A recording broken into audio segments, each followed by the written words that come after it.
et ça n'a pas vraiment changé. Donc, ça, je vais vous expliquer ça tout à l'heure. Avant de commencer à rentrer dans le vif du sujet, il y a 3 mots qu'il faut vraiment que vous compreniez sur le plan maçonnique pour pouvoir suivre après. Ce sont les mots loge, obédience et rite. Alors, une loge, ça représente soit l'endroit où se réunissent un groupe de frères, soit l'intégralité des frères qui se réunissent tous les 15 jours, etc., qui sont en général par groupe de 40 ou 50. Donc on appelle ça une loge. Bon. Les obédiences, vous avez le Grand Orient de France, la Grande Loge de France, la Grande Loge le droit humain, la Grande Loge féminine, la Grande Loge nationale française, ce sont des structures qui regroupent un grand nombre de loges, donc sur le plan administratif. Donc une obédience va regrouper 100, 200 ou 300 loges. Voilà. Et alors un rite, au sens maçonnique du terme, c'est évidemment des écrits qui forment une structure avec des codes particuliers et une idéologie justement dont on va parler. Il y a un grand nombre de rites différents, mais celui sur lequel on va se concentrer, parce que c'est là où est le vrai problème, et vous verrez tout à l'heure, c'est celui qu'on appelle le rite écossais ancien et accepté. Ils ont 33 degrés, et vous verrez que ce n'est pas un hasard si on s'attarde sur celui-là, parce que c'est là qu'est vraiment le lobby de pouvoir, et beaucoup plus. C'est pas un hasard si tous les hommes politiques, les juges ou les policiers qui sont francs-maçons sont tous dans ce rite-là et pas dans un autre. Voilà. Donc, vous allez apprendre pourquoi tout à l'heure. Donc, bon, comme je vous ai dit, il y a plusieurs types de franc-maçonnerie, mais ce rite écossais ancien et accepté est vraiment ce qui a été le cœur de la déviation de la maçonnerie, parce qu'il faut savoir que ça n'a pas toujours été ce que c'est devenu. On va voir pourquoi, et je vais vous donner des exemples concrets. Il faut savoir que la maçonnerie avant 1717 avait rien à voir avec ce qu'elle est aujourd'hui. Au XIVe siècle, par exemple, vous aviez des francs-maçons qui étaient uniquement des compagnons du Tour de France, des ouvriers, des tailleurs de pierre, des architectes, hein, des vrais architectes, pas grands architectes de l'univers, et qui étaient donc des groupes comme ça, qui étaient extrêmement instruits. Il n'y avait ni lobby, ni quoi que ce soit. Au départ, ça s'appelait la maçonnerie opérative. Voilà.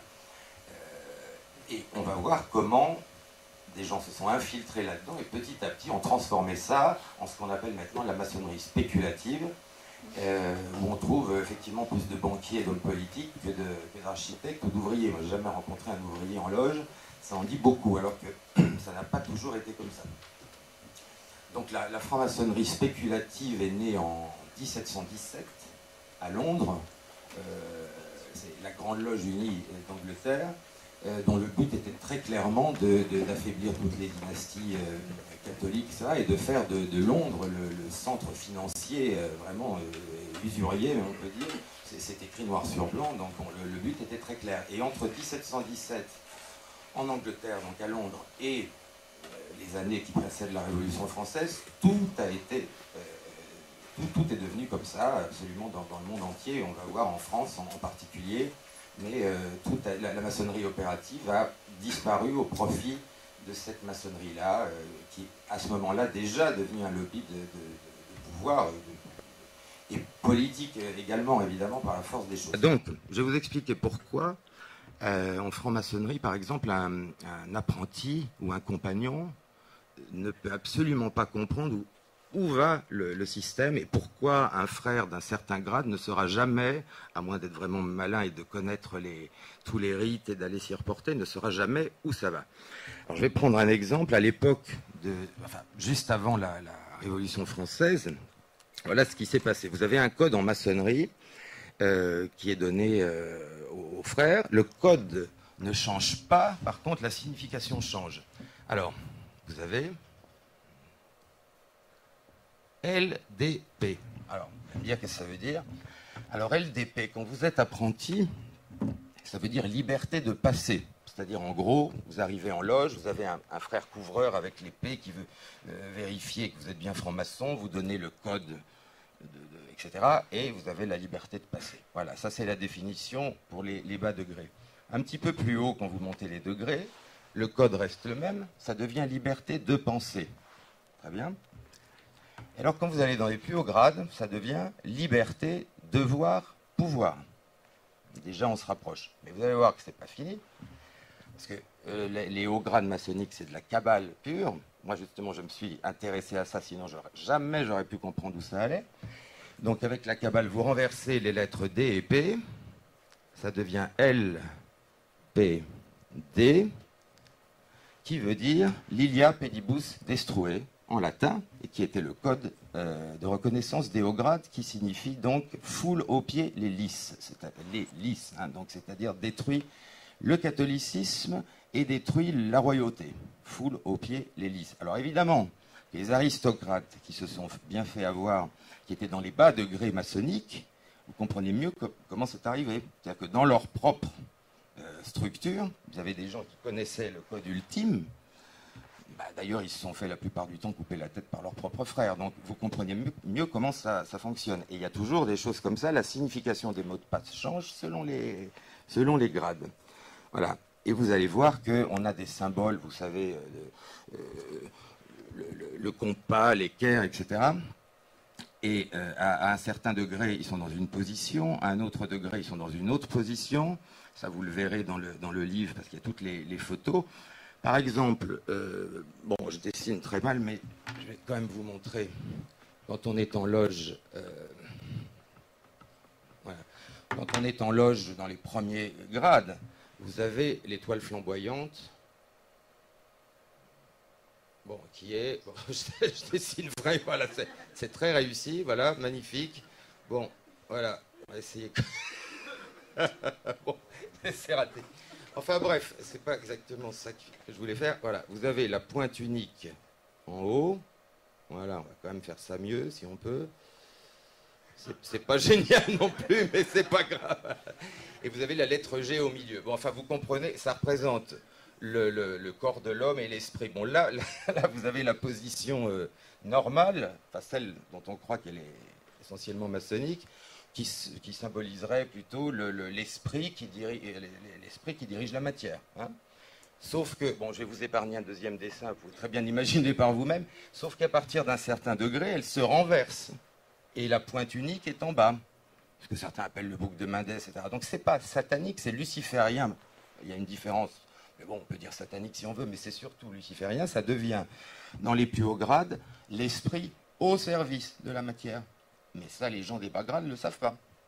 Et ça n'est que ça. C'est-à-dire qu'au bout d'un moment, on vous dit, ouais, vous vous rappelez de ce qu'on vous a dit, ce qu'on vous a appris? Oui, très bien. Bah, oubliez-le, c'est le contraire. Voilà. Bon.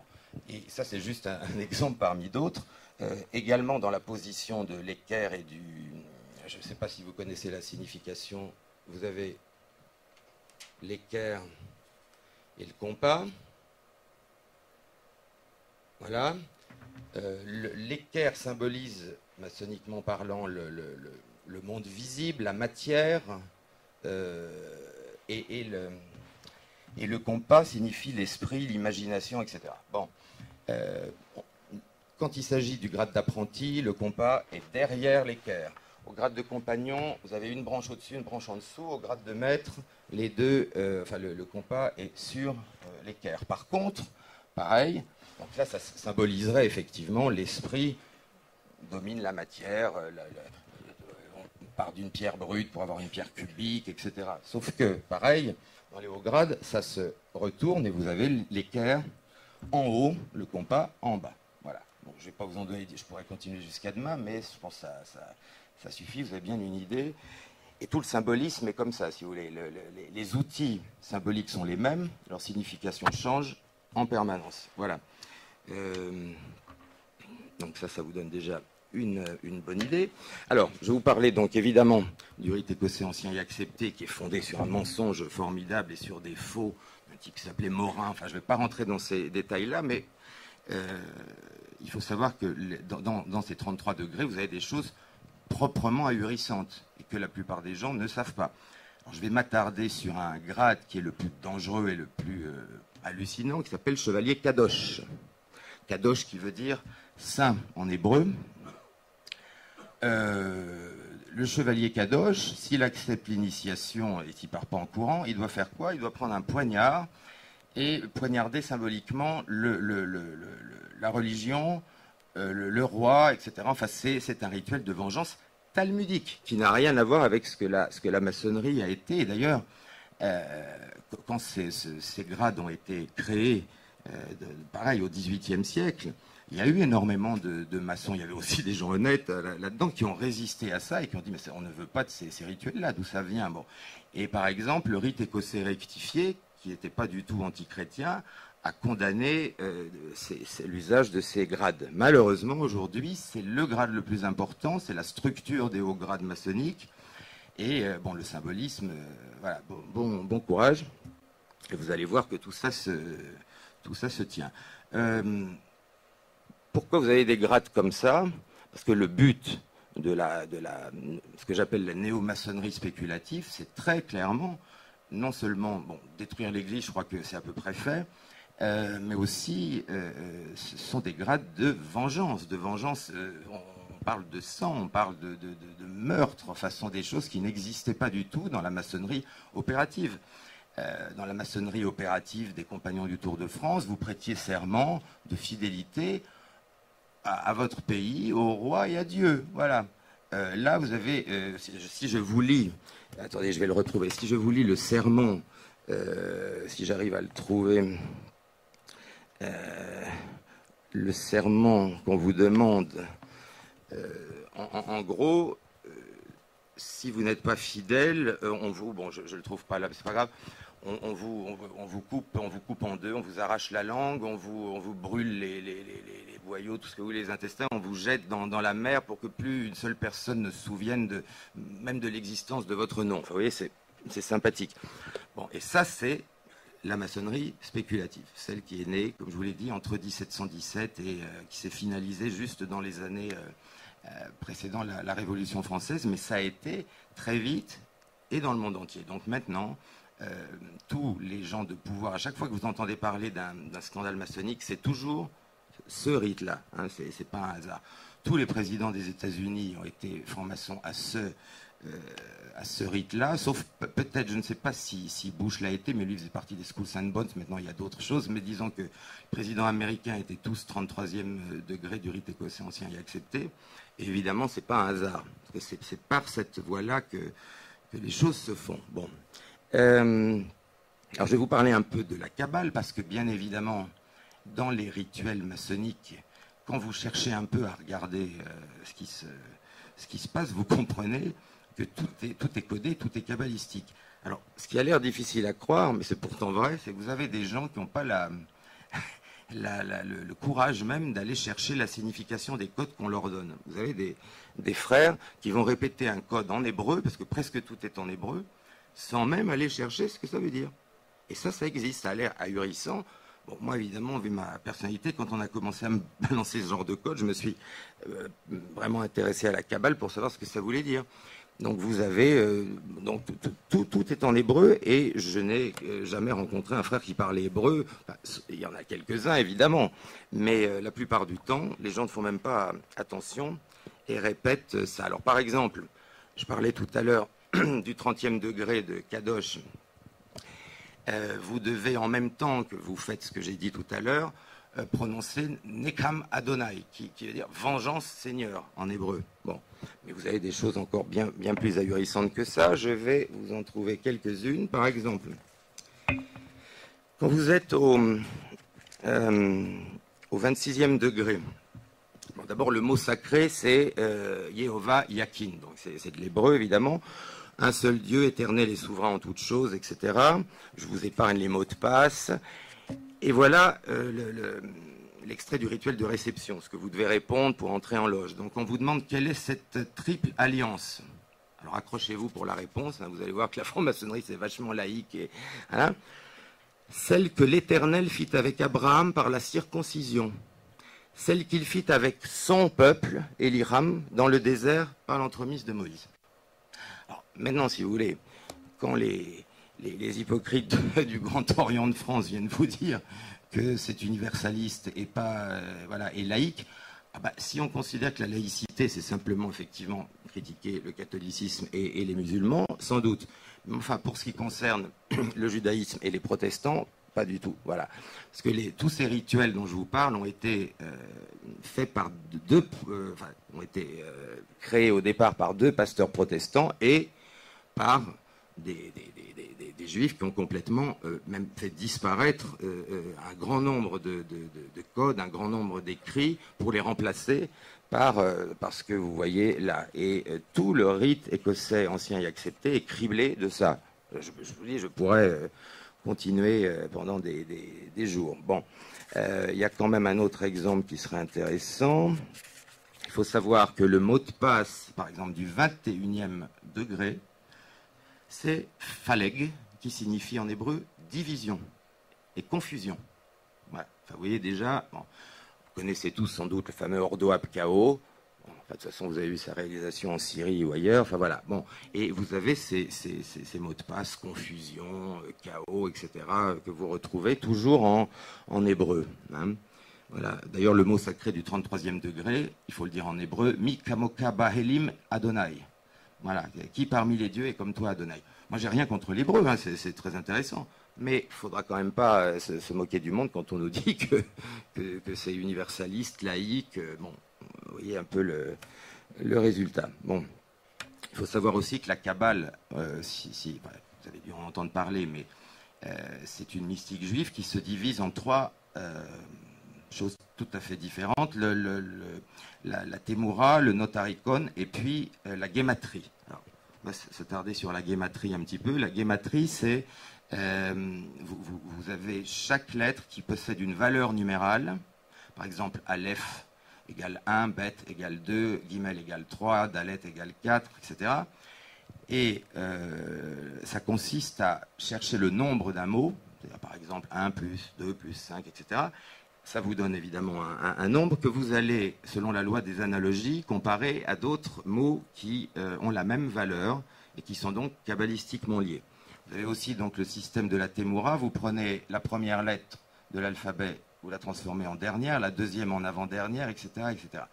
Donc la Kabbale, c'est ça, et les codes maçonniques sont remplis de ça. Alors, je vais vous donner un exemple qui est, je pense, intéressant. Par exemple, en hébreu, le mot lumière, infini, mystère ont la même valeur numérale, ce qui est assez logique. Bon.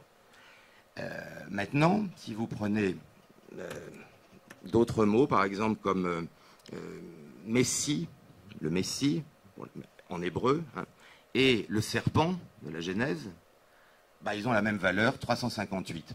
Si vous calculez combien il y a de chances pour que 2 mots comme cela aient la même valeur numérale de 358, je ne sais pas sur du combien on est, mais 1 sur 2 milliards. Donc vous avez ça aussi dans les codes maçonniques. Le Messie en hébreu et le Satan, en fait, le serpent de la Genèse, ont la même valeur numérale, ce qui évidemment, kabbalistiquement, veut dire beaucoup.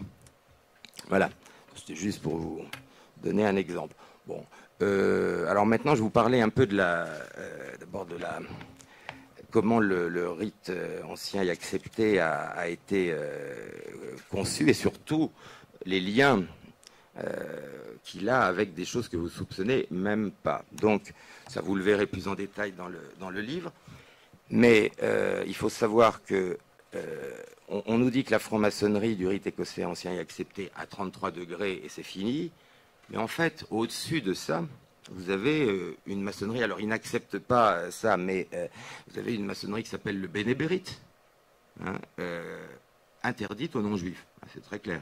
Interdite aux non-juifs. Seuls les juifs de sang de la mer, etc., peuvent y rentrer. Et il se trouve que, alors, ils répondent non, mais ça n'a pas de lien, etc. Bon, non seulement ça en a un, mais j'ai retrouvé les preuves des chartes signées entre Albert Pike, qui est celui qui est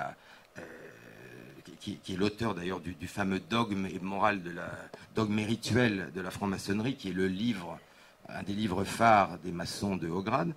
Eh bien, Pike, avec le bénébérite, ont fait un accord. Là, je ne retrouve pas la date ici, mais je vous la donnerai tout à l'heure si vous voulez, c'est pas très grave. Un accord de réciprocité qui a été signé en bonne et due forme. Alors, il faut savoir que Pike, le fameux Pike, était aussi un des grands maîtres du Ku Klux Klan. Mais attendez, vous n'êtes pas au bout de vos surprises. Parce que non seulement, alors d'ailleurs le triple K de Kadosh, hein, du 30e degré, fait aussi référence au Ku Klux Klan. Mais vous allez voir beaucoup mieux, c'est que le Bénébérite aussi a eu des liens avec le Ku Klux Klan. Je vais essayer. Alors là, il faut quand même que je vous retrouve le passage. Voilà, donc, parlons du Bénébérite. Hein. Les Bénébérites ne sont qu'un pis-aller. Partout, la maçonnerie peut avouer sans danger qu'elle est juive par nature et par fin, des loges ordinaires suffisent à la tâche. Alors là, il faut que je donne mes sources, évidemment. Cet extrait du Bénébérite Magazine, hein, du volume, je crois, 63, voilà, signé par le frère Magnien, etc., etc. La maçonnerie est une institution juive dont l'histoire, les degrés, les fonctions, les mots de passe et le catéchisme sont juifs du début à la fin, à l'exception d'un grade intermédiaire et de quelques mots dans l'engagement. Ça, ce sont les publications de Jewish Society à Philadelphie, 3 août 1855. Il faut savoir qu'en plus, le président du Bénébérite, dans les années 1860, s'intitulait Grand Nazi. Ça a l'air d'une blague, parce que vous allez me dire, mais comment on peut s'intituler Grand Nazi en 1868 ? Il faut savoir que c'était des titres qui se donnaient eux-mêmes comme princes de l'exil du temps de Babylone, et donc voilà. Alors ça, je pense, c'est quand même intéressant. Donc le grand secrétaire s'appelait Grand Sahar, et le grand président s'appelait Grand Nazi. Bon. Vous avez en 1929, dans le journal du Bénébérite, One Jewish Aristocracy, on découvre donc cet article. Si nous sommes en mesure d'avoir au Bénébérite 36 aristocrates juifs en vie, nous serons en mesure de propager partout notre évangile. L'ordre international Bénébérite a besoin de réunir l'élite des communautés juives pour l'intéresser aux problèmes de notre peuple. Le Bénébérite accepte dans ses rangs tout juif pouvant contribuer à relever le prestige d'Israël. Et ça, c'est bien avant la création de l'État d'Israël. Bon.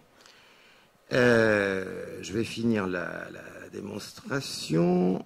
Je vais quand même pour trouver la date, hein, parce que je parlais d'Albert Pike. L'accord entre le Bénébérite et le rite écossais ancien et accepté a eu lieu le 12 septembre 1874 à Charleston, entre donc Albert Pike, chef suprême du directoire dogmatique du rite écossais ancien et accepté, et Armand Lévy pour le Bénébérite. Voilà. D'ailleurs, Albert Pike a signé de son nom d'initié Limud Einshof. Einshof, c'est la correcte prononciation de sans limite en hébreu. Voilà. Alors, je termine juste avec ça. Accrochez-vous, cet extrait de la revue du Bénébérite de janvier 1923. C'est le Bénébérite qui parle. Le Ku Klux Klan peut devenir un instrument de progrès et de bienfaisance utile à la fois au pays et à ses citoyens. Vous voyez ? Bon. Faut comprendre quand on essaie de dire des choses, quand on dit que les nazis, c'est pas toujours du côté... Enfin, vous voyez ce que je veux dire ? Bon, là, quand même, je pense que... Voilà. J'en dirai pas plus, c'est pas la peine. Ça, de toute façon, c'est sourcé, c'est prouvé, on a retrouvé, donc voilà. Et le grand sorcier impérial du Ku Klux Klan n'était pas du tout en reste, puisqu'il a dit « S'il est permis d'appliquer aux Juifs un des titres qualificatifs de l'ordre des chevaliers du Ku Klux Klan, on peut dire qu'il est lui-même clansman et que c'est lui-même qui a maintenu et montré le clanisme pratique. » Voilà, je pense que ce n'est pas la peine d'en dire plus. En tout cas, le lien déjà entre le Bénébérite et le rite écossais ancien accepté, démontré et prouvé, et le lien entre le Bénébérite et le Ku Klux Klan aussi. Voilà, alors, bon, quand même des documents qui restent. Donc déjà, vous voyez un peu où on est. Donc, dans les hauts grades maçonniques, vous avez ce genre de choses, et donc on se rend compte au fur et à mesure des degrés qu'on est vraiment sur quelque chose qui est tout le contraire de ce qu'on nous a dit. C'est pour ça, moi, j'ai aucun problème de conscience à foutre le camp de là, parce que c'est pas moi qui ai trahi quoi que ce soit, c'est eux qui trahissent. Ils vous vendent la franc-maçonnerie comme quelque chose de laïque, mais dans le bon sens du terme, c'est-à-dire de laïque dans le sens de respect des croyances ou des non-croyances de l'autre, ok ? Mais c'est pas ça. C'est du laïcisme, et c'est du laïcisme uniquement quand il s'agit de critiquer les catholiques et les musulmans.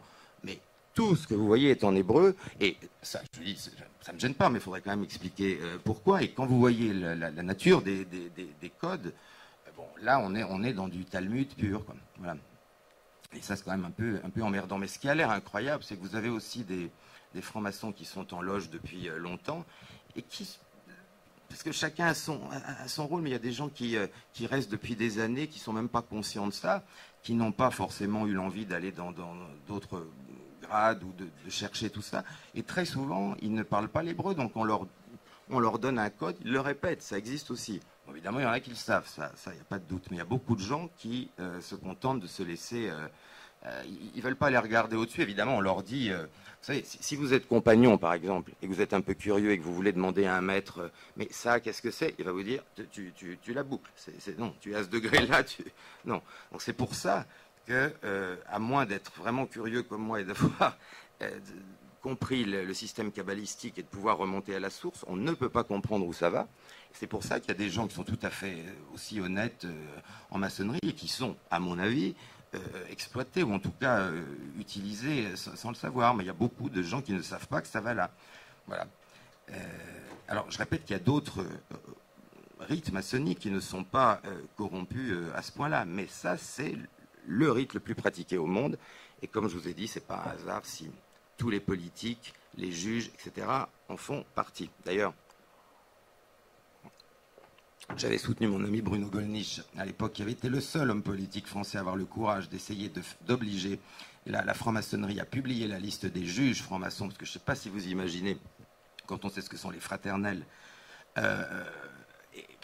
savez quand même dans la franc-maçonnerie, si un frère est en difficulté, il fait un certain geste, etc. Et le frère ou la sœur qui est à côté est censé être obligé de le sortir de soucis dans lequel il se trouve. Alors quand il s'agit d'un restaurateur ou je ne sais pas quoi, c'est pas grave. Mais quand il s'agit de juges ou de policiers, vous pouvez imaginer où ça va.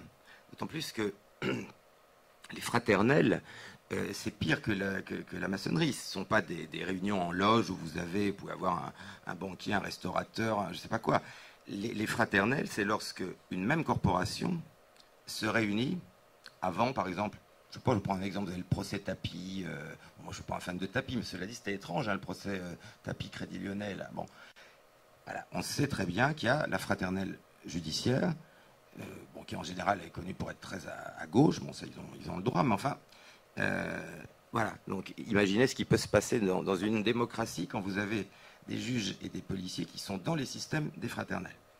Voilà. Donc, il ne s'agit pas d'interdire franc-maçonnerie, il s'agirait dans un pays démocratique d'exiger que ceux qui ont cette appartenance-là la livrent. Enfin, je veux dire, c'est pas... voilà. Bon.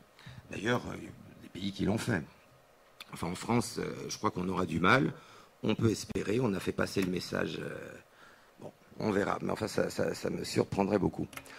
Alors, par exemple, pour vous donner une idée, il y a quelques mois, Madame Vallaud-Belkacem a reçu une très haute distinction maçonnique. Ah bah sûrement pour l'ensemble de son œuvre, évidemment. Elle a bousillé une génération, elle en a fait des crétins, elle a supprimé le latin et le grec, elle a amené l'autre abruti là, qui a un bras qui marche pas, là, je ne sais plus comment il s'appelle.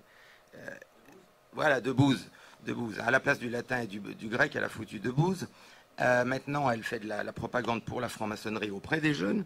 Hein, et donc, pour l'ensemble de son œuvre, évidemment, elle a été récompensée. Mais alors là, c'est pareil. Il ne faut pas croire que ce sont les frères. Moi, j'ai jamais rencontré un frère, à l'époque où j'étais franc-maçon, qui avait une quelconque admiration pour cette nanette. Ça passe au-dessus des frères.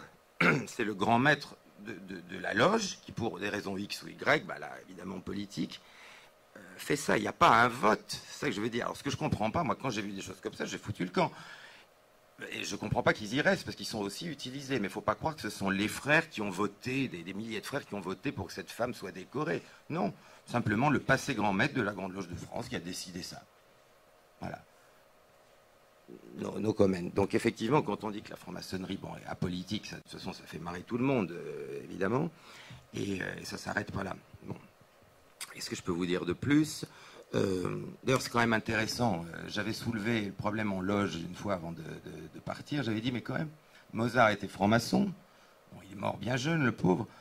Où étaient les frères de sa loge quand il a été jeté dans une fosse commune C'est des petits trucs comme ça. Voilà. Bon, là, ça n'a pas beaucoup plu, mais c'est pas grave. Évidemment, la réponse, on l'attendra longtemps. Voilà, donc moi je m'adresse autant à des jeunes qui sont rentrés là-dedans et qui parfois peuvent le faire tout à fait de bonne foi en disant essayez de penser à ça, quoi. Parce que l'idée de fraternité, il faut bien comprendre ce que c'est. C'est pas vraiment ça. Et de toute façon, la franc-maçonnerie a forcément besoin d'avoir des idiots utiles, comme on a pu l'être. Il faut des artistes pour montrer que c'est pas uniquement composé de banquiers, de juges et de politiciens. Mais bon, ça s'arrête là. J'ai jamais vu un artiste ou un ouvrier du bâtiment, même brillant, etc., devenir grand maître d'une obédience. Hein, on est bien d'accord. Donc il est clair que c'est devenu... Et ça, c'est arrivé, je vous ai dit, entre 1717 et avant la Révolution française. Tout était déjà en place. Il y a beaucoup de gens qui pensent que tout ça vient de Jules Ferry. Bon, effectivement, celui-là, c'est quelque chose aussi, mais il n'a rien inventé. Tout était déjà en place avant. Hein. Les dérives de la maçonnerie, c'est pas le début du XXe siècle, c'est, comme je vous dis, la création de la Grande Loge Unie d'Angleterre, et tout a été fait en quelques années. Sous la Troisième République, le gouvernement était entièrement maçonnique. C'est absolument hallucinant. Et d'ailleurs, Jules Ferry, qui passe pour un grand homme qui aurait créé l'école le libre, obligatoire, etc. Bon, c'est pas difficile de vérifier que c'est Louis XIV, mais c'est pas grave, Louis XIV et Louis XV. Bon. Et surtout, ce que personne ne sait, c'est que Jules Ferry était terriblement raciste. Il a écrit des choses hallucinantes, mais bon, lui, il peut, quoi, voilà. Et je vous parlerai tout à l'heure de Monsieur Crémieux aussi, parce que ça, c'est quand même quelque chose, et vous verrez comment toutes les lois de petite minorité, on va dire, sont passées par les loges, via les loges et dans les loges exclusivement. Voilà. Donc, j'imagine vous connaissez tous le décret Crémieux, qui a donné la nationalité française à tous les juifs d'Algérie à l'époque, etc. Bon, ce que vous savez peut-être pas, c'est que le type s'appelait Isaac Moïse Jacob. Hein, bon, il y a l'intégrale.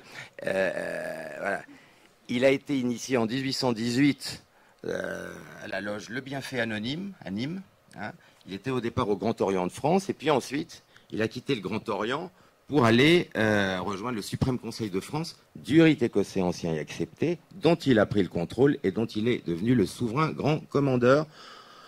En 1869, il réunit même à Lausanne une assemblée des Suprêmes Conseils de la maçonnerie pour terminer le boulot, c'est-à-dire pour ajouter encore davantage et essayer d'effacer tout ce qui pouvait encore rester des rituels d'antan. Hein.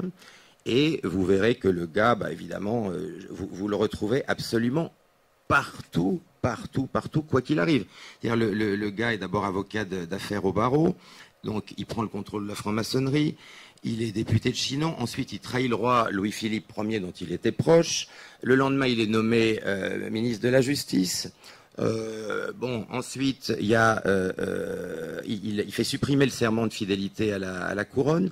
Il fait virer tous les juges qui ne le suivent pas dans ses desiderata. Il exige la démission de tous les hauts magistrats qui n'acceptent pas voilà, sa manière de faire. Enfin, en gros, tous ceux qui ne sont pas maçons. Sous le Second Empire, on le retrouve aussi, c'est-à-dire on le retrouve absolument partout. Hein, tout change, mais lui est toujours là. Député de la 3e circonscription de Paris. Ensuite, vous avez l'abdiction de Napoléon III. C'est pas grave, il devient à nouveau ministre de la Justice, à nouveau. Ensuite, il y a la Commune. Il se passe quand même des trucs en France. Hein. Il est toujours là, député, etc. Et ensuite, il devient sénateur inamovible jusqu'à sa mort. Voilà. 33e degré du rite écossais ancien et accepté. 33e degré qu'il a reçu d'ailleurs l'année même où il a intégré le rite, ce qui est totalement proscrit par les règlements, mais pas pour Isaac Moïse Jacob, hein, évidemment. Donc voilà. Voilà. Donc, alors, en 1869, il prend le titre, il prend la tête de tout l'ordre maçonnique sous le titre de très puissant souverain grand commandeur, grand maître. Voilà. Bon, je vais pas vous faire. J'aurais pu. Alors, il y a Albert Pike aussi, mais je vous en ai déjà un peu parlé tout à l'heure. Vous allez voir, le mec là, c'est vraiment la totale. Hein, bon. Donc, quand vous voyez comment le rite ancien écossais, ancien et accepté, a été créé par qui, alors là, c'est la totale. Vous avez ça commence avec deux pasteurs protestants imbuvables, ultra calvinistes, des Aguliers et puis Anderson. Donc, les constitutions maçonniques ont été faites par ces types-là qui travaillaient évidemment à détruire tout ce qui pouvait rester de l'opératif et à poser les bases de tout ça, qui ensuite est repris par ce Pike dont je vous ai dit qui il était. Donc, vous ne savez pas tout, parce que je vous conseille d'aller voir le phénomène. Bon, et puis par-dessus, vous avez les crémieux, etc., qui terminent le boulot. Donc la franc-maçonnerie n'a plus rien à voir avec ce qu'elle a été, ça, je crois que c'est clair. Mais pour l'histoire, quand même, il faut savoir que ça n'a pas toujours été ça, et qu'au départ, c'était effectivement, au XIVe siècle et avant, une société de métiers, de constructeurs de cathédrales, etc. Et vous avez vu comment l'infiltration a été faite, et voilà, maintenant on en est là. Qu'est-ce que je peux vous dire avant qu'on passe? J'ai encore quelque chose à vous dire, et puis ensuite, je pense que ce sera bien que vous posiez des questions, on rebondira comme ça. Par exemple, bon, je vous ai donné l'exemple du bénébérite, donc qui est très clairement lié à rite écossais ancien et accepté, ce qui explique que même au 33e degré, vous avez des gens qui ne sont pas de la partie, quoi. Tout ça est choisi après selon les intérêts. Alors ce qui est intéressant, c'est que la franc-maçonnerie n'est évidemment ni de gauche ni de droite. La franc-maçonnerie, elle est partout pour être sûre, évidemment, de pouvoir s'adapter. C'est bien pour ça que vous avez des francs-maçons dans tous les partis politiques. Je dis bon courage aux gens qui voteront pour Mélenchon, parce que quand on voit où il est placé dans la hiérarchie maçonnique, il ne faudra pas s'étonner. Voilà. Mais il y a aussi des francs-maçons, il y a Xavier Bertrand, il y a aussi Maître Collard. Alors, j'avais des amis tout à l'heure qui me demandaient comment se fait-il que Collard, qui est on va dire porte-parole de Marine, n'a pas pris sa carte au FN. Et j'expliquais qu'il ne peut pas, parce que vous voyez l'hypocrisie de la maçonnerie. Un maçon qui aurait sa carte au FN serait immédiatement expulsé. Alors, ce qui monte en plus, ils disent c'est apolitique, mais c'est apolitique, si vous avez une carte au FN, vous êtes expulsé immédiatement. Donc, il ne prend pas sa carte au FN pour rester dans la maçonnerie, parce que cette charte n'est toujours pas tombée. Donc, où il y a des gens du FN qui ne disent pas qu'ils y sont, mais enfin, s'il avait pris, lui, sa carte, il se serait fait expulsé de la franc-maçonnerie. Voilà, donc vous voyez un petit peu mieux comment ça fonctionne. Voilà, que vous dire d'autre? Si, je voulais quand même dire un mot sur ce qu'on appelle les tenues blanches, parce que moi, ça a été vraiment la goutte d'eau qui fait que je suis parti. Ce qu'on appelle une tenue blanche, c'est quand un conférencier, alors qu'il peut être maçon ou pas, vient parler pour les frères, c'est-à-dire vient faire une conférence pour les frères. Moi, j'ai vu la liste des invités, j'ai assisté à 3 tenues blanches, et je suis parti. J'ai vu Caroline Fourest. Si vous voulez, ça aide un peu. Moi, je conseille aux frères qui n'ont pas trop le courage d'en sortir, allez écouter ça, vous allez voir, ça va vous aider, ça va vous libérer un peu. Parce que là, voilà.